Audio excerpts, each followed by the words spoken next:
Hey everyone, welcome back to our New Testament challenge. Today we're here in John chapter 12, and I want us to look at verses 12 and 13. And if you grew up in church, if you've been around church, you know the story of the triumphal entry of the people shouting, Hosanna, Hosanna, blessed is he who comes in the name of the Lord. Let's look at verses 12 and 13. It says, the next day when the large crowd that had come to the festival heard that Jesus was coming to Jerusalem, they took palm branches and went out to meet him. They kept shouting, Hosanna, Hosanna, blessed is he who comes in the name of the Lord, the King of Israel. So here, these people, they are shouting out, they're proclaiming that Jesus is the King of Israel. They're acknowledging who he is the King. But in their mind, they had this misconception of what Jesus was coming to do. They thought Jesus was coming in to kick butt and take names and to take over, and that the Jews were going to be back in power and the Romans were going to be gone. They had this idea of a military king, someone who was going to come in and tear everything up and put them back in power.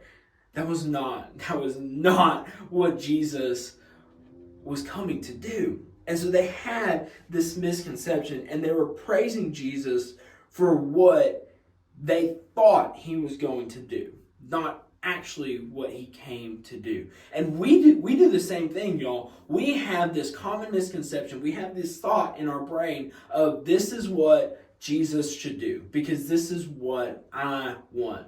This is what I feel like he should do because I feel like this is the right thing.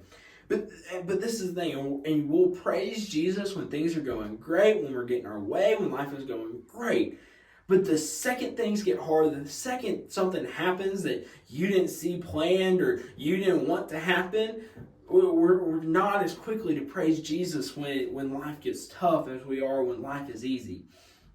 And so we all suffer from this issue of we are wanting to praise Jesus for what we think he's going to do, but yet when he actually does what he is here to do, we're not willing to praise Jesus. We're far too often to go, woe is me when life gets tough, or woe is me when, the boyfriend or girlfriend that you thought you were going to marry breaks up with you, or woe is me when you don't get into the college that you thought you were going to get into. But this is the thing. Jesus knew good and well what he came here to do. That he knew his mission, he knew what he was coming to do, and he didn't care what the people thought he was coming to do. This is the thing we have to understand.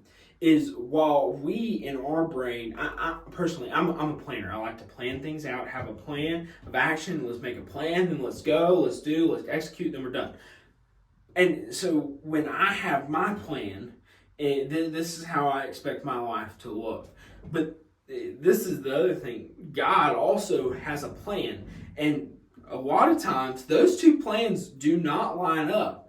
And when those two plans do not line up, I'm like, whoa, God, like, what happened here? This was my plan. I thought we were good with this. I thought this is what we were doing. But yet, I was trying to get God to conform to my plan when God had his own.